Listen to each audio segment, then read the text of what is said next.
Lecture 14 improper integral पर ये lecture आपका 2 है। अब जैसे इम्प्रॉपर इंटीग्रल को आपको पता लग गया कि इम्प्रॉपर इंटीग्रल क्या होता है, उसकी 3 काइंड आपको बता दी गई हैं। अब हम उस पर रिजल्ट करेंगे कि मान लिया कि किसी जो कोई इंटीग्रल आपके पास गिवन है तो वो इम्प्रॉपर इंटीग्रल कब बनेगा। एक नेसेसरी कंडीशन है, उसको थ्योरम के रूप में लिख सकते हैं आप। Theorem a necessary and sufficient condition for the convergence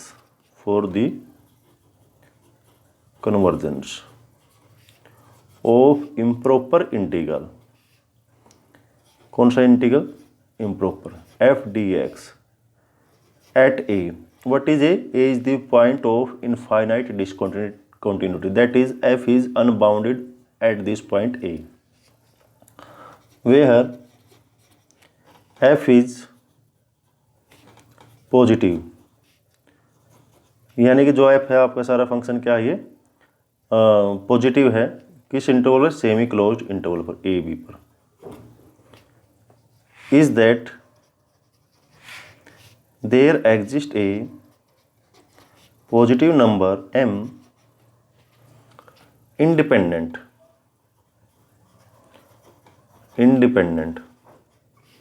of epsilon greater than 0 such that a to b f dx this less than क्या होगा? m for all, और 0 एप्सिलॉन क्या है? Epsilon belongs to open interval 0 to b minus a. ये epsilon यहाँ से उठेगा आपका, इसके बीच का नंबर है। अब व्हाट इज दिस? आप जानते हैं, यहाँ पे आप जानते हो कि इस इंटीग्रल का मीनिंग क्या है? a to B F D x this equal to area ही आएगा किसी पार्ट का। अब एरिया है, अगर ये टेंस टू इन्फिनिटी होगा तो इट मीन्स डाइवर्जेंट होगा। अगर ये tends to some finite number होगा तो ये कन्वर्जेंट होगा। तो इट मीन्स ये हुआ कि अगर इस इंटीग्रल को कन्वर्जेंट होना है तो एक ऐसा m मिलेगा हमें। क्या मिलेगा? m पॉजिटिव नंबर होगा, m ग्रेटर देन 0, यानी कि ये जो भी एरिया आएगा a to b f D X, मान लो ये k आ गया, कोई भी k फाइनाइट नंबर आ गया, तो this should k less than m होगा हमारे पास, क्योंकि एरिया पॉजिटिव होता है। कुछ भी आ जाए वैल्यू, लेकिन एक ऐसा पॉजिटिव नंबर हमें m मिल जाएगा जो इससे क्या होगा, इस एरिया से ग्रेटर देन होगा। और m क्या है? कोई फाइनाइट नंबर है। यानी कि अगर इस इंटीग्रल को कन्वर्जेंट होना है, इम्प्रॉपर इंटीग्रल को कन्वर्जेंट होना है, तो इस कंडीशन को क्या करना पड़ेगा? सेटिस्फाई करना पड़ेगा। क्लियर? अब जैसा आपने फर्स्ट लेक्चर में इम्प्रॉपर इंटीग्रल के देखा कि भाई हर इंटीग्रल आसानी से आप चेक कर सकते हैं, कि फाइंड आउट कर सकते हैं, कन्वर्जेंस और डाइवर्जेंस के बारे में बता सकते हैं। लेकिन कुछ एग्जाम्पल, कुछ फंक्शन ऐसे होते हैं जिसका इंटीग्रल निकालना, जिसका कन्वर्जेंस और डाइवर्जेंस बताना इजी नहीं होती। तो उसके लिए फार्मूले डिफाइन किए गए, जिसको एक नंबर ऑफ फार्मूले हैं आपके पास। कंपैरिजन टेस्ट से आप बता सकते हैं, उसका यूज़ कर सकते हैं क्वेश्चन में, कि भाई कैसे कोई फंक्शन आपका इम्प्रॉपर इंटीग्रल होगा और उसकी कन्वर्जेंस और डाइवर्जेंस क्या होगी। क्लियर? तो फर्स्ट फॉर्म पढ़ते हैं हम कंपैरिजन टेस्ट की। Comparison test 1। Comparison test first form क्या है? इसमें दो फंक्शन को कंपैरिजन करेंगे हम, दो फंक्शन का। क्या कि if f and g are two positive function,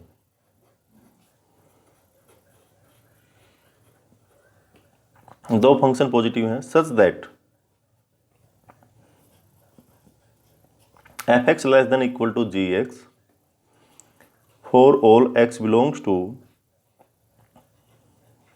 semi closed interval a b, and a is the only point of infinite discontinuity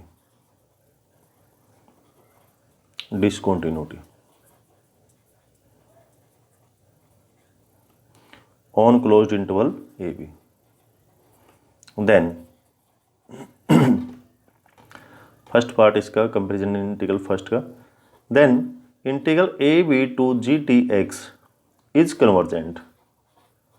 अगर integral A to B G D x convergent है तो ये implies क्या करेगा कि जो F x है इसका जो इंटीग्रल आएगा a to B f x d x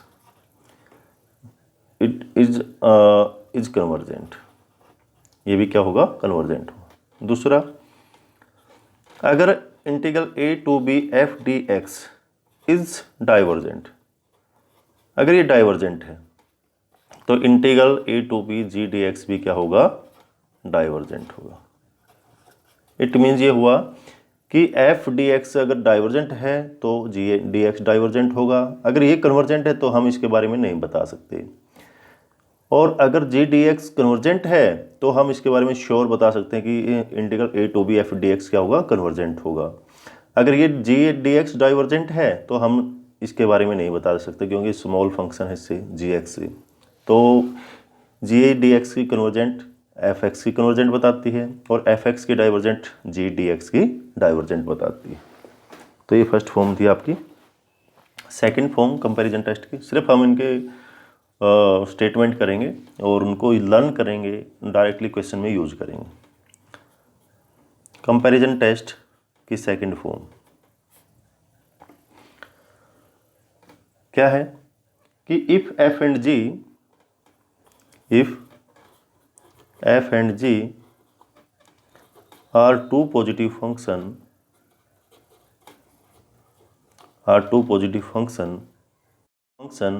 on semi closed interval AB and A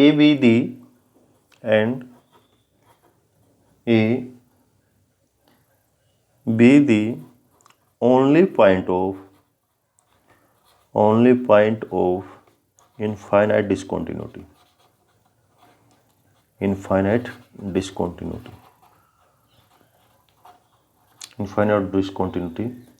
such that limit x tends to a plus F x upon ji x this equal to क्या आ जाए, L आ जाए। और ये L है जो ना तो जीरो है और ना ही इनफाइनाइट, यानी कोई फाइनाइट नंबर आ जाए। जब आप इस लिमिट को दोनों का रेशो निकालेंगे, रेशो पर लिमिट लगाएंगे X tends to A plus और ये एल आ जाए फाइनाइट नंबर, तब यहाँ से मिलता है हमें कि जो then integral A to B F D X and integral A to B G D X both converge और डाइवर्ज टूगेदर, यानी कि दोनों या तो इकट्ठे कन्वर्ज करेंगे या ही दोनों डाइवर्ज करेंगे, डाइवर्जेंट होंगे, या तो दोनों कन्वर्जेंट होंगे या दोनों के दोनों डाइवर्जेंट। ये बड़ा इंपॉर्टेंट फार्मूला है कंपैरिजन टेस्ट की सेकंड फॉर्म, काफ़ी यूज करते हैं हम इसका क्वेश्चन में, तो इसलिए इसको तैयार कर लें। थर्ड फॉर्म पढ़ते हैं हम, थर्ड फॉर्म कंपैरिजन टेस्ट की।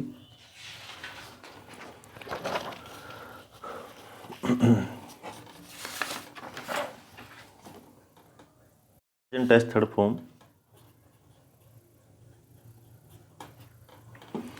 थर्ड फॉर्म क्या है कि late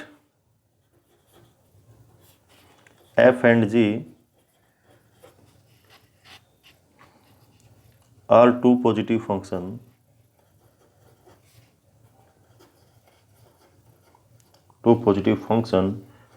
on semi closed interval AB and A being the only point of infinite discontinuity।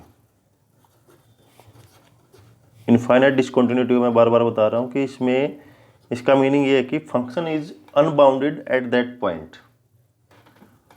If condition क्या है, इफ फर्स्ट पार्ट इसका, limit x tends to a plus f x upon ji x this equal to 0 आ जाए and a to B G D x converge, ठीक है जी। Then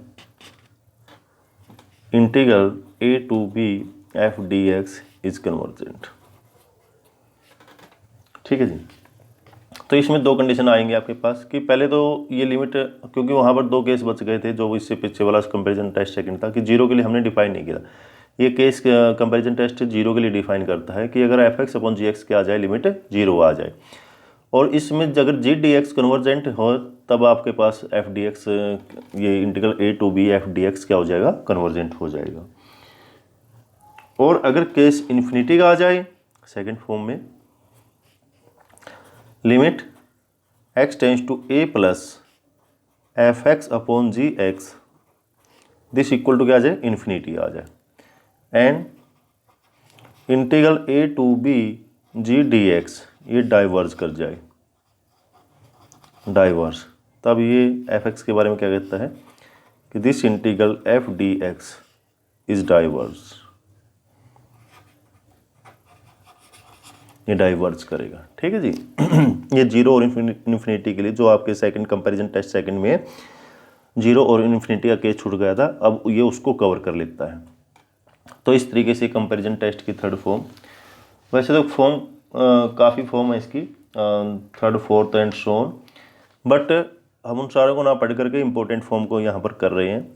तो इसमें अब आपके पास एक इम्पोर्टेंट रिजल्ट है, इम्पोर्टेंट कंपैरिजन इंटीग्रल,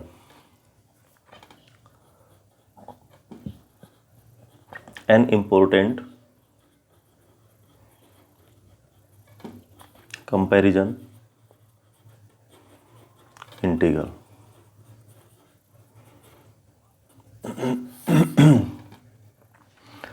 क्या है important comparison integral?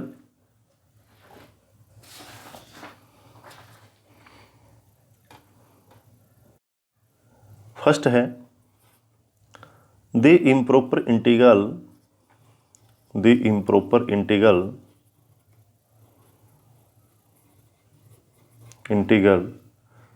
a to b d x upon में x माइनस a की power n is convergent if and only if n less than 1, and only if n less than 1, इसके लिए क्या है, ये convergent है केसेस। अब देखो दो तरीके से केस बन सकते हैं आपके पास। अगर ये प्रॉब्लम कहाँ है, इस फंक्शन को एफ एक्स क्या है, यहाँ पे एफ एक्स आपके पास जो है वो है 1 बाई एक्स माइनस ए की पावर n, ये जैसे ही x टेंस टू a है यहाँ पर तो 1 बाई 0 जाएगा, इन्फिनिटी की तरफ जाएगा, this implies f x tends to infinity, ठीक है जी। तो यहाँ फंक्शन अनबाउंडेड है at a is the only point of infinite discontinuity. जब a पॉइंट इनफाइनाइट डिसकंटिन्यूटी का है तो कब कब हो सकता है केसेस, अगर n की वैल्यू 0 आ जाए, यहाँ पर n इक्वल टू 0 हो तो क्या बन जाएगा 1 बाई एक्स माइनस ए की पावर 0, तो कोई दिक्कत नहीं, 1 आ जाएगी वैल्यू और प्रॉपर इंटीग्रल बन जाएगा। अगर n लेस देन 0 हो तो नेगेटिव आ जाएगा, तो इम्प्लाइज क्या हो जाएगा, ये n लेस देन 0 ये ऊपर जाके पॉजिटिव हो जाएगा, और तब x टेंस टू a होगा तो f x does not tends to infinity. क्यों? क्योंकि x माइनस ए की पावर n आ जाएगी, माइनस का n ये आ जाएगा, तो this equal to x minus a की पावर n आ जाएगी और पॉजिटिव होगा। अब यहाँ पर पुट कर दो, प्रॉब्लम कहाँ है, प्रॉब्लम इसको रैशनल में है, रैशनल में जब ये x माइनस ए रैशनल में रहेगा, तो यहाँ पर जब n आपका इक्वल टू 0 तब इसको फंक्शन को कोई प्रॉब्लम नहीं, n लेस देन 0 के लिए फंक्शन को कोई प्रॉब्लम नहीं। So if n less than equal to 0, n less than equal to 0, the integral a to b d x upon में x minus a n is proper, and this implies convergent, ये convergent बन जाएगा। Okay, तो बच गया case कहाँ से, 0 और 1 के बीच का, यानी कि अब केस कौन सा बच गया, 0 less than n less than 1, ये केस बच गया आपके पास इस इंटरवल में। अब इसको डिस्कस कर लेते हैं हम। केस फर्स्ट, केस फर्स्ट क्या कहता है ये कि if n greater than 0 n greater than 0 the integral is improper and a is the only point of infinite discontinuity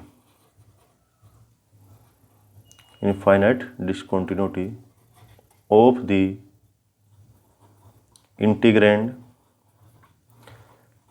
कौन सा, fx on closed interval ab, अब यहाँ पर n ग्रेटर देन 0 तो है।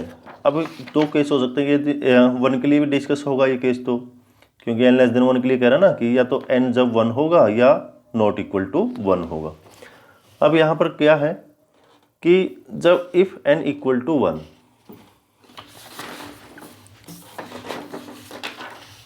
इफ n इक्वल टू 1, अगर n equal to 1 का case हो, देन क्या होगा, n equal to 1, then integral a to b dx upon में x minus a to the power n क्या बन जाएगा, a to b dx upon में x माइनस a बन जाएगा, n को 1 पुट कर दिया।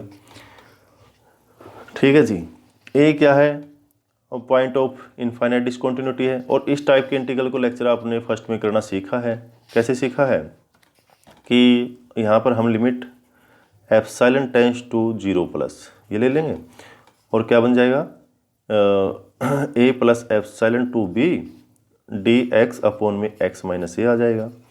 इसका इंटीग्रल कर लेंगे, limit epsilon tends to 0 plus, और ये बन जाएगा log of x minus a plus epsilon to b।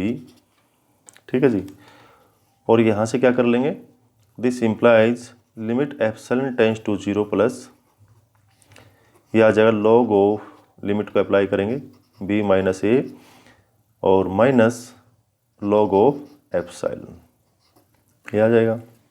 इसको log ऑफ m माइनस n या m बाई n कह सकते हैं, या फिर जैसे एप्सिलॉन टेंड्स टू 0 जाएगा तो ये log 0 टेंड्स टू इन्फिनिटी, तो ये वैल्यू निकल के क्या आ जाएगी आपकी, इन्फिनिटी आ जाएगी। तो इम्प्लाइज क्या हो गया, डाइवर्जेंट कर गया आपके पास। So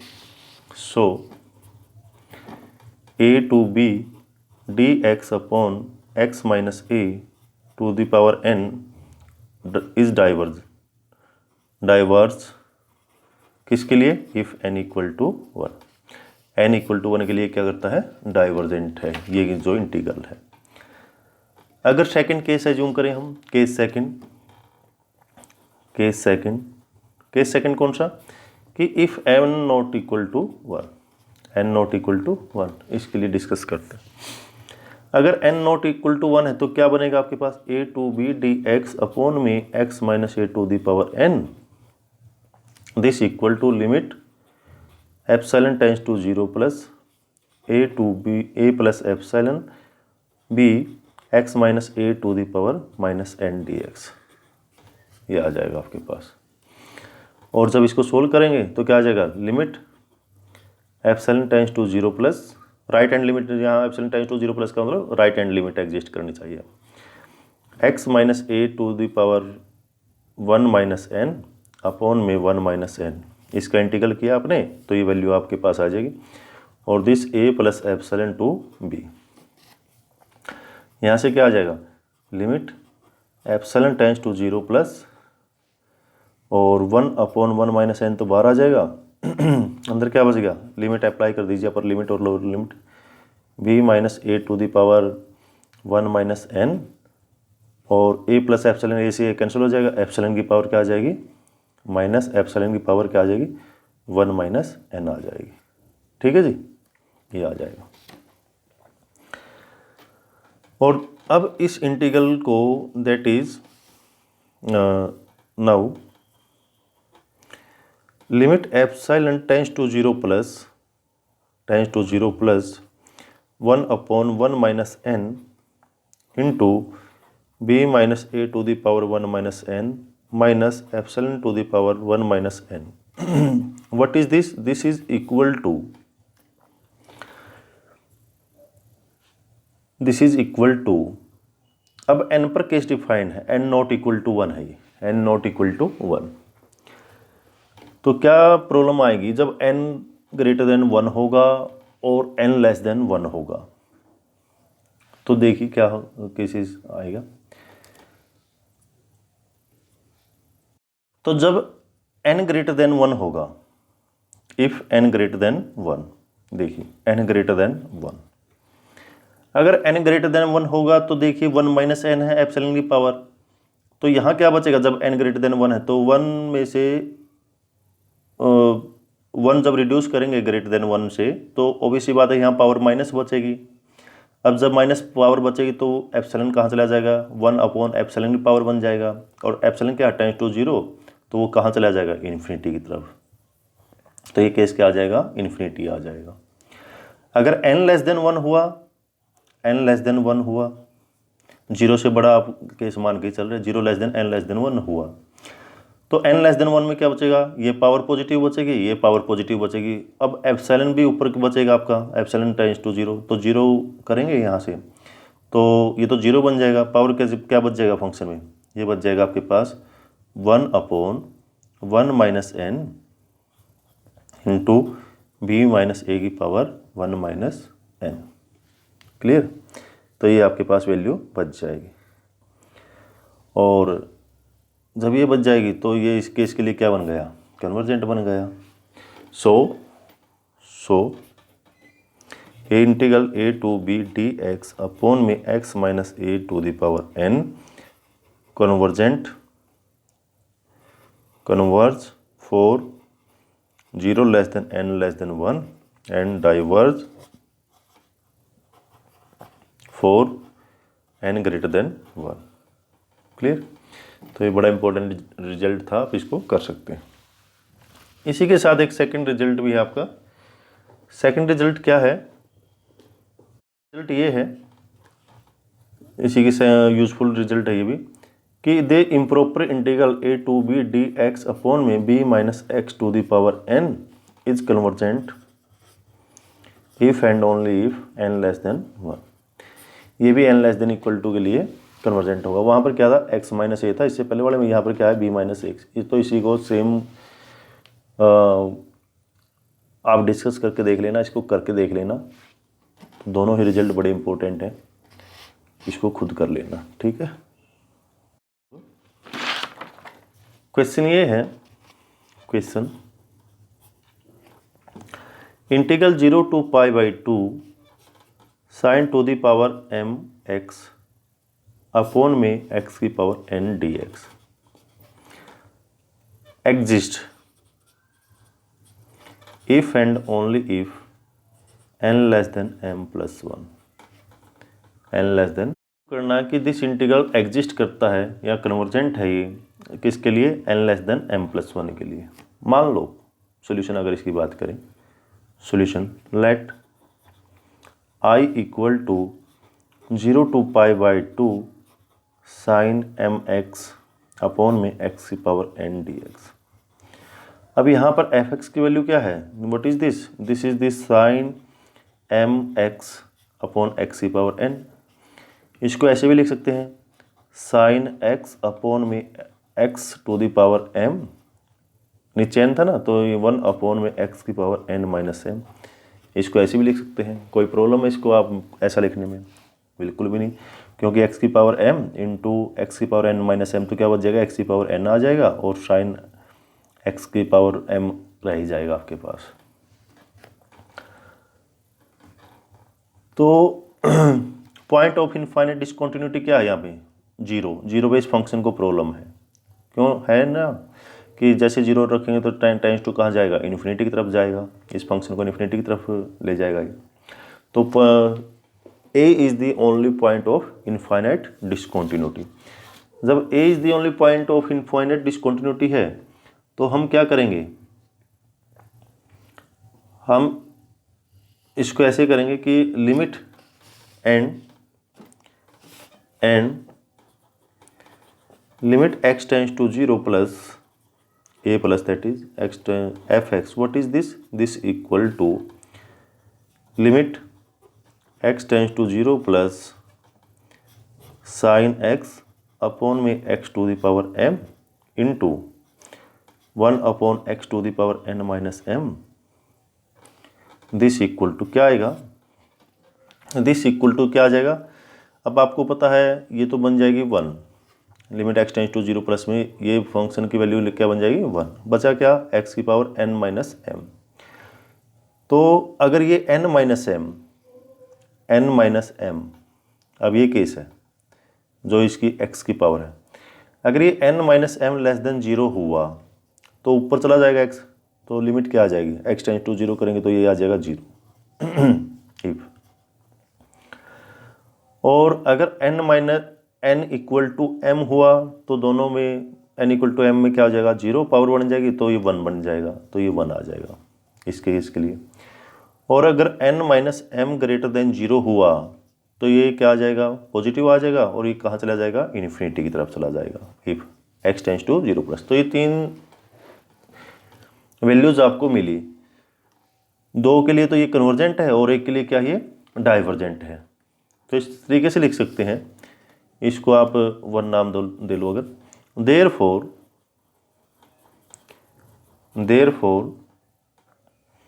the given integral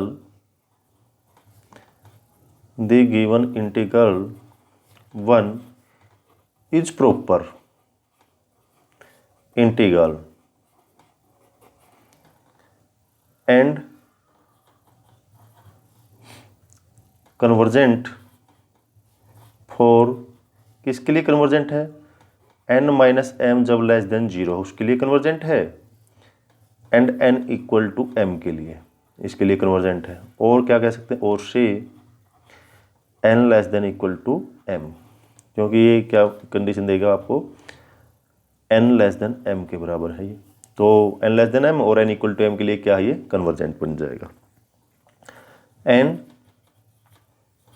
0 is the only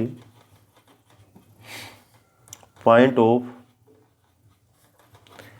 infinite discontinuity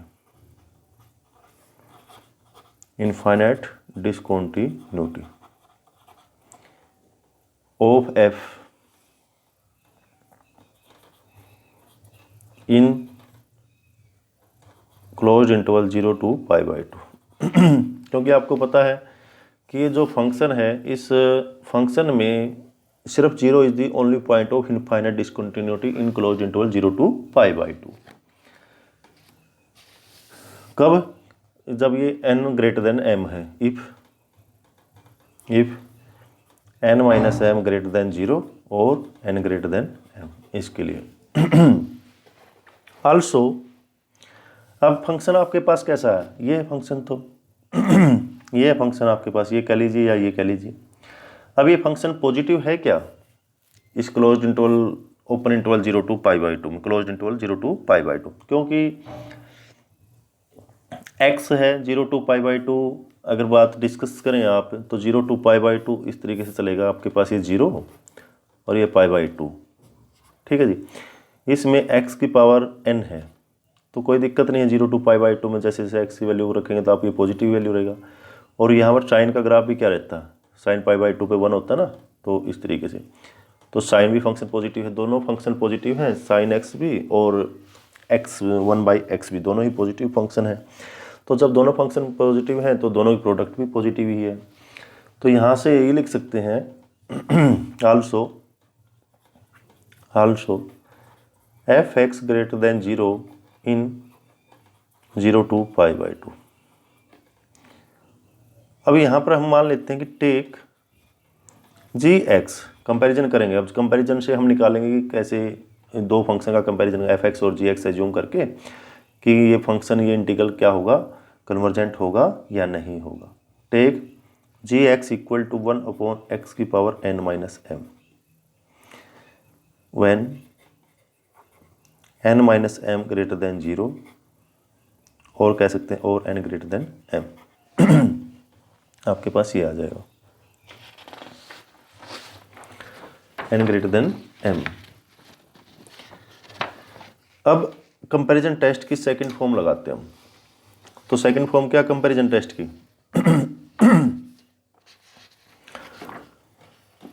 कि limit x tends to 0 plus f(x) upon में gx,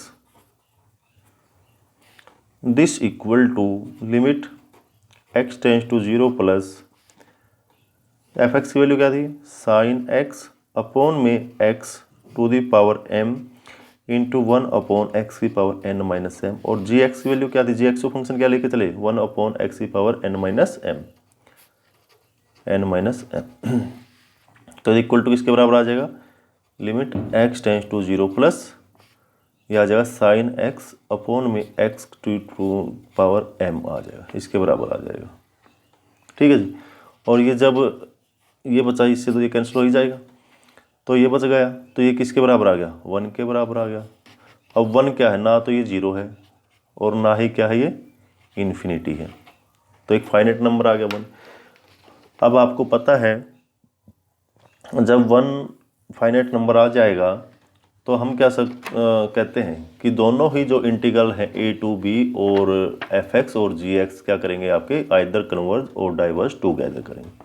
so the integral a to b f dx and या 0 to π/2 f dx and 0 to π/2 g dx converge और diverge together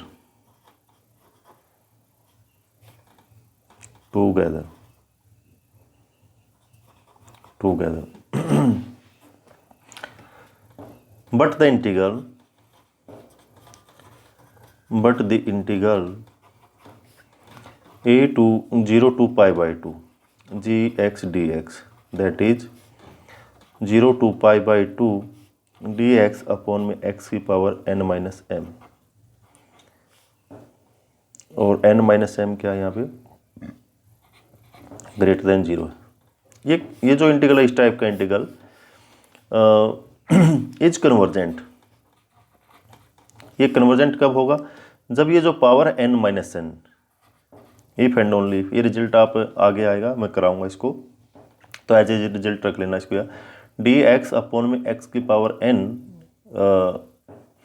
ये कह सकते हैं कि dx upon में x की power n a to b, limit a to b, इस टाइप का जो इंटीग्रल है is convergent if and only if, अगर n लेस देन 1 हो, इसके लिए कन्वर्जेंट होगा। और डाइवर्जेंट कब होगा, जब n ग्रेटर देन 1 होगा ये। तो ये वाला जो इंटीग्रल है 0 to π/2 dx अपॉन x की पावर n-n, ये कन्वर्जेंट कब होगा, जब n-m क्या हो जाएगा, लेस देन 1 कह सकते हैं, और n less than 1 plus m, ये कह सकते हो आप। तो आपके पास हेंस 0 to π/2, अब f(x) की बात करते हैं, f(x) dx, ये कन्वर्जेंट कब होगा, is convergent if and only if. कब होगा ये कन्वर्जेंट, n पे कंडीशन आ गई ना ये, और n-m क्या, ग्रेटर देन 0, तो this implies n greater than m आ जाएगा, यानी कि if and only if m less than n हो, यहाँ से m लेस देन n हो और n किससे छोटा है, लेस देन 1 प्लस m से। तो this integral should be convergent if and only if m less than n और लेस देन 1 प्लस m, ये हो जाएगा। और आपको ये तो पता है ही कि n less than equal to m के लिए, n less than equal to m के लिए क्या है, ये फंक्शन कन्वर्जेंट है। This f(x) is convergent, therefore the given integral is convergent if and only if n less than m plus 1। तो ये फंक्शन है जो है आपके पास सिर्फ और सिर्फ किसके लिए इंटीग्रल कन्वर्जेंट है, कब 0 to pi by two sine m x upon x की power n dx is exist करेगा कब, n less than m plus 1 के लिए। तो करना कैसे इसको वो आपने सीख लिया, तो इम्पोर्टेंट क्वेश्चन था, इसको कर लेना। ठीक है, थैंक यू।